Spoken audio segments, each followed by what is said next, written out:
Alright guys, welcome to this page of the notes, and what we're going to do here is continue with that second target or learning objective, which is the now multiplying polynomials, performing operations on polynomials, and we get to multiplying polynomials, and again, it's not difficult. It's actually pretty straightforward, really, really simple algebra, where all you're simply going to be doing is using essentially what turns out to be the distributive property.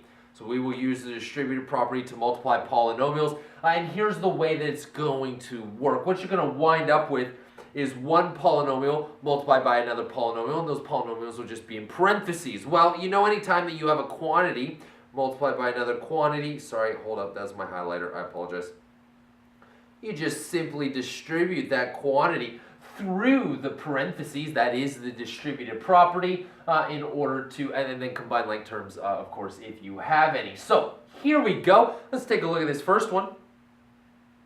I have a monomial, a single term polynomial, 3x, multiplied by a trinomial, right? A three-term polynomial, 2x squared minus 4x plus 6. How do I know it has three terms? Well, terms are separated by subtraction, addition, and subtraction. So there's the first term, second term, third term. So that's a trinomial, monomial, because it only has one term. And we'll just simply use the distributive property in order to multiply these guys. So we'll distribute the 3x through the parentheses. Yes, I've been doing this for years and years and years and years, and every time I do the distributive property, I like to draw the arrows. Why? Because it makes sure that I don't forget anything. So please make sure you draw arrows. They're very, very helpful. 3x times 2x squared. And be careful, in this case, you are not combining like terms, you're multiplying. So you will need to multiply the 3 times the 2, which will be a 6, but then you're multiplying an x times an x squared. Anytime you have like bases, you add exponents. 1 plus 2 is x to the third. That's why we practice the properties at the beginning. I got you guys. I got you. I'm watching out for you. 3x times the negative 4x, well, that's going to be a minus 12x squared. And 3 times, let's see, what have I got? 3 times 6 is going to be 18. Okay, so there's my new polynomial, which I get by multiplying these guys together. Again, if I asked you to find the degree, you'd simply find the degree of each of the terms, third degree, second degree, first degree, so I have a third degree polynomial. You know what? That was so much fun. I think we should do another one. Here we go. Once again, I have a monomial, 4/3 x squared. That's a monomial. It's a single term polynomial. Perfectly okay. Multiplied by yet another trinomial. Awesome. Use your arrows so that you don't forget anybody. Here's the way it's going to work. 4 times 6, well, that's 24. 24 divided by 3 is 8. So I'm going to have 8. And x squared times x squared would be x to the 4th. So 8x to the 4th. Hey, that's good mental math, guys. Well done. 4 times 9. Well, that's going to be 36. 36 divided by 3 should be 12. So plus 12. I have an x squared times an x, so x to the third. All right, a little trickier, but we got this. 4 times a negative 12. That would be a negative 48. Negative 48 divided by 3 should be a minus 16. Double check my math. And then I've got an x squared, but I don't have any x's, so that just leaves me with an x squared. There's my new polynomial, and it would be a 4th degree.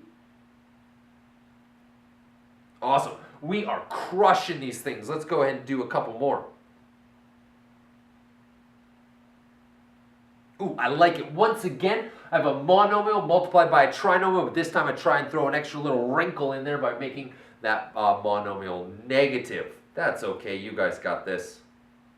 You're Algebra 2 students. Okay, negative 2 times negative 3, that's going to be a positive 6a times a squared, a cubed. Negative 2 times a negative 11 is going to be a positive 22. A times a would be an a squared. Negative 2 times a positive 20 is going to be a negative 40a. And then I need to figure out the degree of my polynomial, which is going to be a third degree. Ooh. Third degree. Sorry, that is really, you know what? Yeah, I'm not doing that. I'm not doing that. I can write way neater than that. Hold up.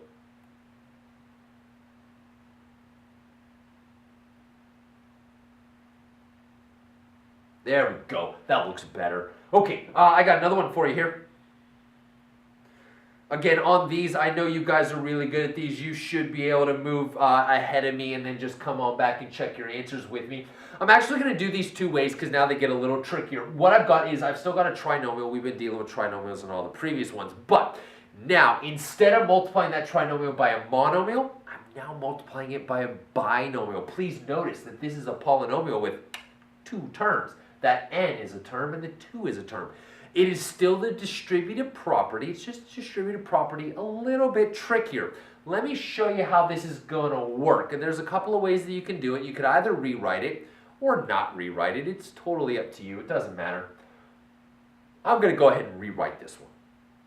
So I'm going to rewrite this as an n minus 2 and then n squared plus 4n minus 6. And I haven't broken any rules in algebra because remember, in algebra, multiplication is commutative, meaning the order of multiplication doesn't matter. I can multiply this trinomial by this binomial or multiply the binomial by the trinomial. I'm going to get the same answer either way. It's multiplication, it's commutative. Order doesn't matter. Okay, so here we go. I'm going to use the distributive property, but I'm going to do them one at a time. So I will first distribute the n through the parentheses. I'll then come back and distribute the 2 through the parentheses, right? It just makes the problem a little bit longer, but you got this. And then combine like terms at the end. Let me do the n in red. So I'm going to distribute it there, there, and there. N times n squared, n cubed.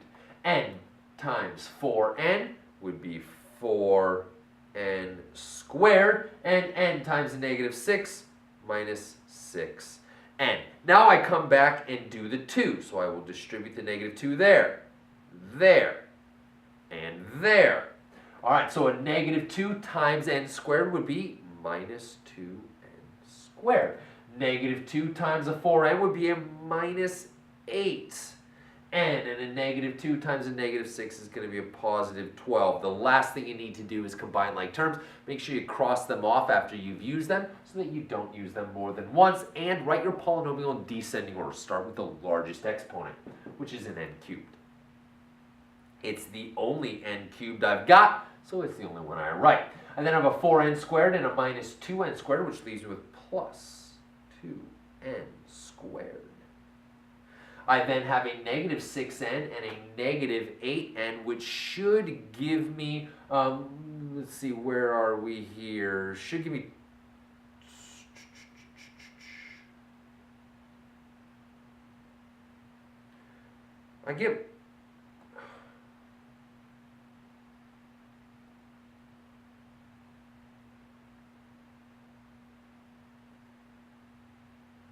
make sure I didn't mess up my signs. The negative 6n came from n times negative 6. That's right. The 8n came from negative 2 to... Yeah, that's right. Okay, so 14 minus 14. N. I like it. Cool, cool, cool. We're good. It's cool. And then I got plus 12. Okay, there's my polynomial. I have combined all of my like terms. Find the degree, which of course is going to be a third degree. And we're all set. Head on over to the next page. I got a couple more for you here. Okay, this time I'm not going to rewrite it. This time I won't rewrite it. I'll just leave it written the way it is. Still the distributive property works the exact same way. So here we go. I distribute these guys one at a time. So I'm going to do the x first. X times x squared, then x times 4x, then x times 16. So here we go. X times x squared, yeah, x cubed. X times 4x, yeah, 4x squared.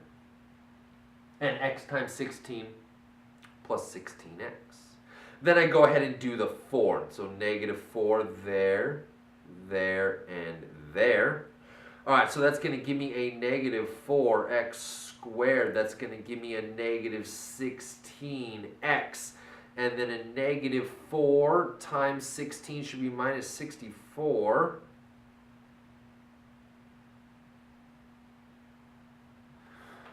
Okay, I combined like terms. Combine like terms, so that's going to give me x cubed. Oh, look at that. They cancel out. 4x squared and negative 4x squared. See you later. Look at that. Positive 16x minus 16x. I like you. Those go away as well. And I'm left with minus 64. So an x cubed of minus 64. Actually, hopefully this jumps off the page at you. You recognize it from the previous chapter. This is a difference of cubes. We'll talk about that a lot more here in this chapter. We can factor this using the difference of cubes formula. You don't need to factor it now, but this is a difference of cubes. And so if I ask you to factor it to find the roots of the polynomial where it crosses the x-axis, we certainly could factor that using one of those much simpler methods that's already mapped out for you. We'll get to that a little bit later. This is a third degree polynomial. Okay, I think I got one more for you here. I think this is the last one we got as far as multiplying polynomials go. And once again, I'll just leave it written the way it is. I guess I don't need to rewrite it. We'll just go ahead and distribute that 3x through. So we'll go there, there, there. Let's see. 2x squared times 3x is going to be 6x cubed. Negative 4x times 3x, so minus 12x squared.